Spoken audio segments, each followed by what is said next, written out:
Welcome to day 4। এখন আমরা যাচ্ছি লাভা থেকে কালিম্পংয়ের উদ্দেশ্যে।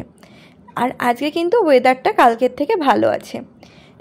লাভাতে গিয়ে প্রচুর বৃষ্টির সম্মুখীন হলেও এখানে কিন্তু বৃষ্টির বও ছিল না। ওয়েদারটা যথেষ্ট ভালো ছিল, আর যার জন্য আমরাও খুব ভালো মতো করে মজা করতে পেরেছি। আর এখন আমরা চলে এসেছি কালিম্পংয়ের ডেলো পার্কে। এই পার্কটা এত বড় যে আমরা সবাই মিলে কিন্তু এটা ঘুরে শেষ করতে পারিনি, আর সময়টাও খুব একটা বেশি ছিল না। আর দেখো, এটা একটা পার্কের একটা জায়গা থেকে ভিউটা কত সুন্দর, আর এটা কিন্তু অনেকটাই উপরে ছিল, যার জন্যে এখানে কিন্তু আসার সময় অনেকেরই শরীরটা খারাপ হয়ে গেছিলো। তো এখানে আমরা লাঞ্চ সেরে আরেকটা নার্সারিতে চলে এসেছি।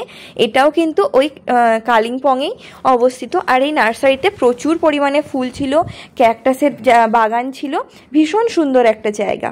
কালিম্পংয়ের যে ডেলো পার্কে আমরা গিয়েছিলাম, ওই পার্কটায় কিন্তু প্যারাগ্লাইডিংয়েরও জায়গা ছিল। অনেকেই করছিল, কিন্তু আমার বাবা অত সাহস নেই ওসব করার মতো। তারপর এখন আমরা এখানটায় বেশ কিছুক্ষণ ঘুরে তারপর চলে গিয়েছিলাম এখান থেকে ডাইরেক্ট শিলিগুড়ি স্টেশন। তো ভিডিওটা কেমন লাগলো অবশ্যই জানিও। আর রাস্তায় পড়েছিল এই তিস্তা নদী। লং ভিডিওটা আমি চ্যানেলে আপলোড করে দিয়েছি, ওখান থেকে তোমরা চেক আউট করে নিতে পারো। তো দেখা হচ্ছে তোমাদের সাথে নেক্সট কোনো একটা ব্লগ নিয়ে। সবাই ভালো থেকো।